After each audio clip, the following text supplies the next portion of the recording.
You are now tuned into another episode of Speak On It with Mike, Sean, and Brent. These are two really fantastic guys. Really, they really are. They have a fantastic show. It's quite tremendous. Not as good as mine, but you're going to love it. Just remember to like, share, and subscribe to the channel. The Rocket City Network is amazing. It really is. Well, enjoy the show. Yo, yo, yo, yo, yo. Welcome to another episode of Speak On It. I am your host, the mouthpiece of the Southeast, the one and only Mike Sean. Today I have my new co-host, Mr. Yeah. Brent. What's going on, Brent? How we doing, Sean? I didn't know it was your co-host, but all right. And look, man, you got promoted, man. You got promoted. Hey, man. So first off, shout out to all of our subscribers. Special shout out to 3 for 9 and Ant Fresh. Those guys are definitely engaged in our comment section. So, Brent, since our last show, right? You listening? Get ready for it. Yep. Since our last show, Brent, the Rocket City Network has been accused of being a far left leaning podcast. You don't say. Yes, man. Yes. I think a lot of people, they have something to say about the podcast, which is good. To me, hey, publicity is publicity, right? So specifically, the last show, they were upset at me, of course, and they were upset at you, saying that, hey, he's a conservative, but he's bashing Trump. He's calling him names. He's not a true conservative, or he's not a true Trump supporter, right? So I think they didn't understand that you were basically, I wouldn't say mocking people, but you were telling it how it was, right? And they said that you were too nice to Biden, but you were harsh on Trump. And all this criticism did not come from just one person. It was multiple people, right? And with that, there were multiple people hitting me up, on text messages, right? And I'm like, look, I don't have time to debate with you offline. Let's bring it to the show. And they were saying, no, I don't want to come on the show. And this wasn't just one person, it was multiple people that were saying this, right? So me, I'm like this, I'm like Achilles. What did Achilles say in that great movie, Troy? He said this: why kill you now, Prince of Troy, with no one here to see you fall? That's how I am. My office hours are from 9 to 5, right? So if they want to debate with me or with you as well, they have to come on the show, because we want everything to be documented. We're not into the whole doing backroom battles or backroom debates, right? We want everybody to come on the show, state their positions, and then we can have at it. What are your thoughts? Well, I agree. This is a great forum to have conversations. And as far as any comments that were saying that I'm not a true conservative because I was saying critical, because I was critical of Donald Trump, and that I wasn't hateful enough to Joe Biden. Okay. I was both of those things. I mean, yeah, Joe Biden, is certainly not going to be a very good president. Joe Biden, not a very good candidate. Was not a Joe Biden supporter, no fan of Joe Biden.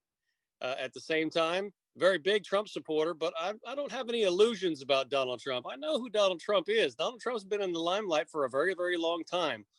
And so, if you have this fairy tale view that Donald Trump is somehow this upstanding citizen, well, then you got another thing coming, and you haven't really been paying much attention. Donald Trump's a fighter, and I love the fact that he's a fighter. Donald Trump gets things done. He's driven, and he's fighting for things that I believe in, and I believe that he's fighting for America and for Americans, and for the little guy, as you could say. But do I think that he's fighting fair? Hell no, he doesn't fight fair. That's part of the reason that he wins all the time. I disagree with all that, except for the fighting fair. but like I said, we can have this discussion. And Biden probably wasn't the best candidate or the favorite candidate for a lot of people, but he was our guy. Speaking of being on the left, and Trump was you guys' guy. So that's what we had, and we're going to support who we support. So with all that being said, we're both open to people coming on the show and sharing their positions. So you guys can come on the show. Hit me up. Don't harass me. And Keep the apparently text I'm the to a limit. co-host now, so we'll get to You talk got to like, hey man, you got promoted, man. What did what did Scarface tell Chi Chi? Or no, was it Chi Chi or was like the other guy from Scarface saying, "Hey, you got a job, man. You got a job." That's you, man. You have a job now. All So, right. moving on, man. Again, like, share, subscribe to the channel, and if you want to state your position, you want to come on the show, we're more than happy to have you. Right. So, looking at all the data, Brent, does Trump really have a chance to be reelected? Well, I don't know if data is the correct word for it, because right now what we've got is a million people saying a million different things on a million platforms. This is 2020, and this is the information age, right? So, you know, it's all about what you're hearing, what you're listening to, and what you're giving credence to, what you're actually believing, and what's going in one ear and out the other. I think that really and truly what we've got in the country is a whole lot of fear. We've got a lot of very, very scared people right now on the left and on the right. The people on the left are afraid that there might actually have been substantial fuckery in this election, which will, you know, end up, changing the current uh, perceived victor, which is Joe Biden, and the Orange Man will get another 4 years. There's a lot of people that are so afraid of that they're not willing to entertain the idea that there is actual evidence out there. There are actual people that are saying, "Hey, I saw this, I saw that." There are signed affidavits. There are court cases going on all over the country in key battleground states, and there are people that are working to expose irregularities, possible fraud, mishandling of ballots, the constitutionality of 2020 election laws, and motor or mail-in voting and ballots, and so on and so forth. So there's an awful lot going on, and there is a possibility, which currently, last time I checked, Vegas. Vegas gives it 9.3% Wait, chance. wait. So you're telling me there's a chance? 9.3% is what Vegas is saying. Hey, Trump has a 9% shout out chance. to all my fellow Dumb and Dumber fans out there. So there is a chance. That's right. Yes. Okay. And who knows? That number could change tomorrow, and that number could change the next day. I mean, we all remember the 2016 election, and as we watch those, all the numbers come in, that number went from, I think he had like a 3% chance of winning to start off with, and then 6-8 hours into the election, he had a 95% chance of winning. So who knows what's going to happen? This is the big week. This is the big week. Certification week. And Sandra Powell has released the Kraken. She turned in her case, which apparently had all the evidence that we ever needed to show that there was widespread voter fraud through the Dominion machines and so on and so forth. So we'll see what shakes out there, right? So once again, we got fear on the left side because people are don't want Donald Trump to possibly have any chance of winning, right? And so they don't want to entertain the idea that any of this stuff is going on, that there is any possibility that widespread voter fraud or irregularities could be out there that could have swung this election unfairly for Joe Biden. And on the other side, nobody wants Joe Biden to be elected, right? And we all want the people's champion to get another 4 years, right? We all want Donald Trump to have another 4 years. So we're afraid that Donald Trump won this election and that it was stolen from him, and that's a horrible thing to have happen. So you've got both sides who are listening to a million different pieces of information, and we won't find out what's actually going on until the courts until the courts decide. Yes. The whole idea that there's no evidence, and that's what we keep hearing on CNN and ABC and CBS and ABC and all over the news media. No evidence, no evidence, no evidence, no evidence is garbage. People don't present evidence on the news. They present evidence in court, and then the court does investigations and finds out whether that evidence is actual proof, right? Smoke is evidence of a fire, right? But until we go into that house, we don't know if there's a fire or not. So we got to let this play out. We got to let it play out. And every day we get more information, and every day we get more people saying new things, and every day we get Trump tweeting about so and so, and remarking and reacting to other people's comments. So the plot keeps thickening and thickening and thickening. But we're going to find out probably this week whether all of this is real or whether this is hype. So for me, right, I believe that it is highly unlikely that Trump is going to be reelected. And to be honest, if he was reelected, I think the country would burn. And I know you and I, we've had this type of conversation.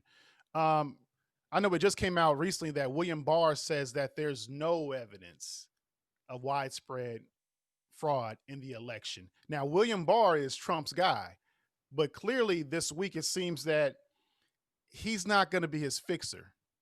And he's kind of he kind of sees the predicament that Trump's in, and he might have more information than a lot of people have. You and I. So I think he sees that the ship is sinking, the band is playing, and let me get the hell up out of Dodge. That's how I feel that William Barr and his latest statements have been perceived as. What do you think? Well, at the same time, if William Barr is going to assign a special prosecutor to investigate this, mm-hmm. right?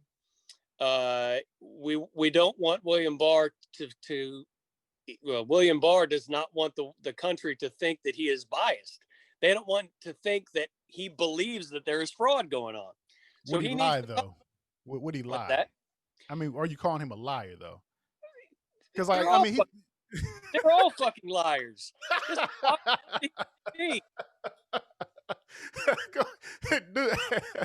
ahead. I have no delusions about the scum and villainy that live in Washington, D.C. and that run this country. That's why, once again, if people thought that my comments about Donald Trump were disparaging, let me just once again say, and I think we had this conversation before, I believe Trump is the most honest person in all of Washington. And that's saying a lot because Donald Trump is full of shit. Okay, Donald Trump is a liar and a cheat, but he is the most honest person in Washington because Washington is a place where liars and cheaters, get together to, hatch horrible plans on how to run the world. And folks out there, if you guys haven't watched The Distinguished Gentleman, watch that movie. Yes. It's probably the closest thing that we've seen in cinema to how Washington it works. Go ahead, man. My bad. That's all right. I forgot where the hell we were. You said they're a bunch of liars. They lie, they cheat. So we're talking about William Barr. Yeah, William Barr. Yeah. William Barr can't come across as being a trustworthy. Well, he can't come across being a person who's screaming fraud. He's got to say, look, I don't see any evidence. I don't think anything's going on. But here's what I'm going to do. I'm going to, appoint a special prosecutor to go in and investigate this whole thing, right? If that way he seems like he's unbiased, right? So he had to make that statement. Regardless of what he believes. He had to make that statement in order to seem like he's, not bought into all of the hype. Yeah. And then, if that special prosecutor takes 2 years to look into the election, which they probably will, and then they'll miraculously come out with all of their findings right before the 2022 elections. Oh yeah. And then, but if it were to appear that William Barr, being Trump's right-hand man, was tainted or biased in this situation, then it would make sense for Biden to just fire the special prosecutor when he gets into office. Mm-hmm. So I think that it's setting it up for there to be a big Mueller investigation, right? Yeah. We go back. The original question was, does Trump still have a chance? Trump still has a chance. Not a very good chance. Okay, he's got a terrible. Hey, wait. Hey, calm down. Hey, look, man, we don't want any more hate. No, they're gonna filter comments. They're gonna get you, Brent. he's got a huge burden of proof. Okay. Okay. He's got to prove that there was. Okay. So, Yeah. all right, let's roll down. How is it going to work? Yeah. What's his road to victory? And his road to victory is taking away 37 electoral votes from Joe Biden. Joe Biden's got 306 electoral votes. Constitution says you have to have 270. If he can get rid of 37 electoral votes, then neither one of them will get 270. And if neither one of them gets 270, then it goes to the House delegation. People think that it goes to the House, and they're like, well, the House belongs to the Democrats, and they'll just vote Joe Biden in. No, it goes to the House delegation, meaning each state gets one vote, and the Republicans have got 26 votes. So if it goes to if he can get 37 electoral votes to disappear, meaning if he can get Pennsylvania and 2 other states to decertify or to state that, or to dispute their findings, and then they won't send electorates to Washington for the electoral vote. If nobody gets 270, it goes to the House delegates, then they'll vote Donald Trump in. He wins. Okay, which once again takes us back to the football analogy. He's got to throw that. I mean, that's getting one state, getting Pennsylvania to decertify or to dispute their election findings is going to be a huge win if he can do it. It's a Hail Mary pass of all Hail Mary passes. Once again, working on it right now. And this is Donald Trump. I have all the faith in the world that he's going to do everything in his power to make this happen. But can he get it done in Pennsylvania? We'll have to see. But if he does, fantastic, outstanding. He's also got to get it done in Georgia, or he's got to get it done in Arizona or Nevada or Michigan or Wisconsin. Those are the states where all of his lawsuits are going. And that's where all of the heat is on, and all of this is happening. Once again, can he pull out a hat trick and get 3 of those states to decertify or to dispute their election findings? We're going to see. But that's the only way he's going to make this happen. The number of votes doesn't matter at this point in time. One of the things that I had said previously, and one of the things that I was having a hard time wrapping my mind around, was how are they going to quantify fraud? And how are they going to decide how many votes were fraudulent? Well, they can't, because they're not going to find every fraudulent vote. But if they can find sufficient evidence to convince the state legislatures and the state election boards that there was fraud or enough chicanery in the elections that they should dispute, then it doesn't matter how the number of votes. Everybody keeps saying, well, even if they're able to prove fraud, they're not going to be able to show enough fraudulent votes to make a difference, especially in states where Biden won by 100,000 votes or whatever. Pennsylvania, right. So it doesn't matter the number of votes. They just have to say, you know what? This whole election in our state is in dispute. And boom, if they do that, there goes the electors. And if he can get 3 states to do it, 37 electoral votes, then it's going to go to the House delegation and they'll vote him in. 9.3% is what Vegas is giving it right now. So there's a chance. There is a chance. But it's their job to decide, to decide the odds. It's not mine. I'm just reporting on it. Yeah. So, but you can definitely understand how most of the Democratic leaning voters would feel if it went that far, right? I remember back in 2016, Trump had the same number as Biden. He had 306. Hillary had 230. What was the number? 306 to whatever. Well, in the end, he got 335. Okay. That number, right? He was saying it was a landslide, right? He won by a landslide, right? So even him losing the popular vote, which we know the popular vote, it is what it is, right? But still, he lost the popular vote. I think he believed that those popular votes were fraudulent. All 3 million of them were. I think he said some illegal aliens voted. It is what it is, right? So fast forward to 2020. You look at Biden's numbers, the outpouring of votes that Biden received. It was a lot. I mean, and I think the number for both of them is still going up. I think what Biden is at 80 million. Trump might be about what 74, 75. So, like I told you before, one good thing is that people were out there voting. They were exercising their constitutional rights, right, to vote. So that is a good thing. But I do believe if everything that you said plays out in Trump's favor, cities are going to burn. Oh yeah, well, I mean that's regardless how Trump wins, the cities were going to burn. If he had won on November 3rd, there would have been riots and so on and so forth. That's just a given. But yes, if Trump pulls off a victory via court cases and the Electoral College after Joe Biden received 80 million votes, then yes, it's going to be crazy.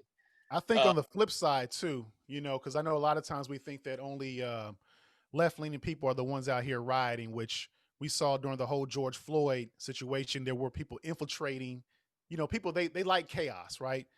A lot of them they didn't care about Black Lives Matter. They were just there just to get some free shit. You know what I'm saying? So not all of them were going to be potential Biden supporters. So I think that if Trump was up by 8 million votes, right, popular votes, and he was in the same position as Biden, you would have his people just as mad at a potential outcome. I don't think that there's a going to be a positive result. I don't know. That's not the right way of saying it.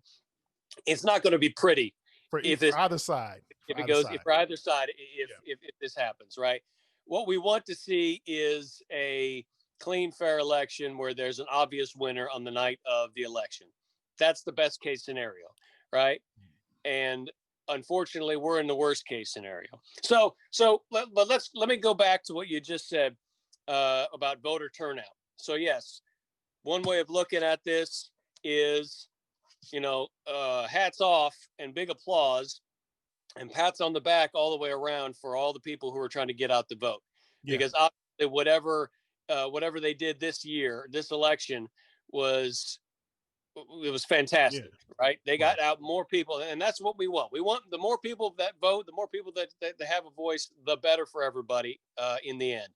However, with that being said, and this goes right into the whole idea that there was widespread fraud.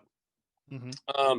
And let me just put a caveat in here and say, if it turns out that there's no proof of voter fraud and that all these cases go away, and on January 20th, Joe Biden becomes the president, I'm not going to cry and I'm not going to scream foul. And I'm not going to say he's not my president, and I'm not going to have a crummy attitude for the next 4 years, But I do find it hard to believe that Joe Biden, of all people, got 80 million votes, more votes than Barack Obama. Apparently, more Black people voted for Joe Biden than voted for Barack Obama. That's according to the statistics based on the votes that we've got in the exit polls. I can believe it. I can believe it, because if you look at it, Brent, so we've known each other for like 15 years, right? Back in 2007, in our office, we were the only ones talking about politics, right? Everybody was so ignorant about it. Even we have a mutual, well, he's not your friend anymore, but we have a guy, he's very, very liberal, but we never heard him talk about politics. But in the last 4 years, everything on his timeline is Joe Biden this, politics that, Trump sucks. You know what I'm saying? So in the last decade, people have become really politically engaged. And I think a lot of it has to do with social media. Because, I can be in Best Buy, right? And say 2006, I see a guy with a hard hat on. All he wants to talk about is Alabama football, right? Nowadays, that same person with that hard hat, well, yeah, I was listening to Hannity and he said this, or I was listening to the Black Eagle and he was saying that. So people are more politically engaged than they were 10, 12 years ago. So I can't believe that voter turnout for Biden was actually more than it was for Obama. I mean, I know it's kind of hard, you think about, okay, a Black guy and not even just that, but and I agree with you, and I think that that's a very positive thing. However, once again, not just that, but that Barack Obama was black. Barack Obama was one hell of a speaker, one hell of a personality. He was a young guy. He was high energy. He had a lot of ideals. Um, he ran a fantastic campaign of hope and change and all of these things that so many people bought right into. He motivated an awful lot of people to vote for him. Okay. Joe Biden didn't do that. Joe Biden didn't motivate anybody to vote for him. But so what we're seeing is 80 million people didn't necessarily vote for Joe Biden, but 80 million people voted against Donald Trump. And if that's the case, I once, just as you said, there are a lot more people today that are politically engaged, and with social media and so on and so forth, and 4 years of the mainstream media telling us that he's a Nazi and that he's the most horrible human being on the planet, I could see how 80 million people could be motivated to vote out Donald Trump. And if, once again, all these court cases show that all this was legit, and it turns out that 80 million people did come out to vote Donald Trump out, once again, I'm going to accept those results. But that makes that makes a big problem for the Republican Party going forward, because Donald Trump's not going anywhere. And Donald Trump's got 73 million people that voted for him, and an awful lot of people, this guy included, who are big Donald Trump fans, and who want Donald Trump to be in power, want Donald Trump to be at least, whether he's out campaigning, whether he's on the news, want him as part of the political system, because we believe that he has has us in mind, right? Has our needs and our wants and our desires at heart, and he's going to try to make life better for all of us. Now, what's going to happen? Donald Trump's not going anywhere. But if 80 million people voted to ensure that he wasn't president again, and he's planning on running again, or he becomes the kingmaker in the Republican Party, and therefore whoever he gets behind going forward, gets the nomination. Well, what's that going to say about anyone that he nominates, or anybody that he gets behind, if 80 million people hate him? I think there was a lot of motivation to get Donald Trump out of office. More than people expect or think there was. A lot of people. So, they always talk about the silent majority. There was a lot of people who probably didn't voice their opinions on Facebook or even all social media platforms, but there was it was kind of like Thanos, right? Like people made Trump out to be Thanos, and he had all these infinity stones, right? And it did take a lot of people to take him out. And if you notice, a lot of people defected from Trump. You have the conservative, the largest conservative Christian magazine. I forget, who are they? What's that called? Can I say it again?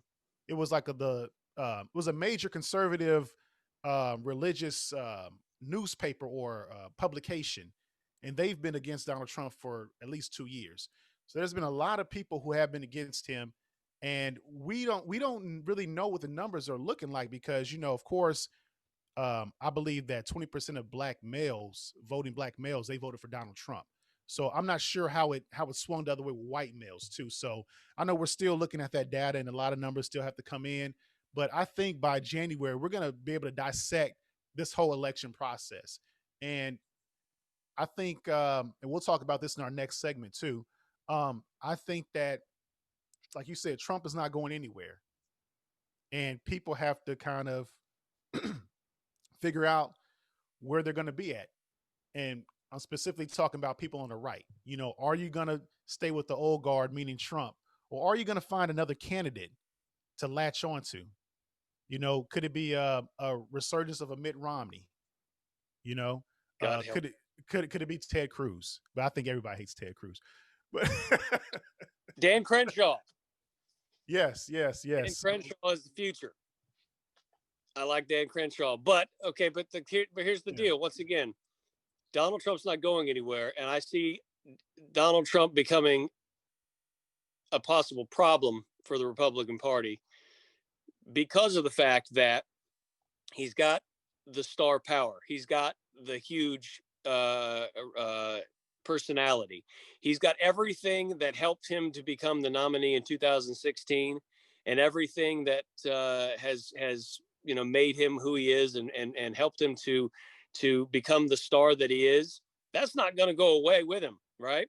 So as long as he's on the scene, I don't think that another Republican candidate has an opportunity to get at the top of the ticket. I think he's going to assume that he's the top of the ticket for as long as he's alive, and he's going to ensure that it happens. He's going to monopolize the Republican Party for the rest of his life, for the better or the worse.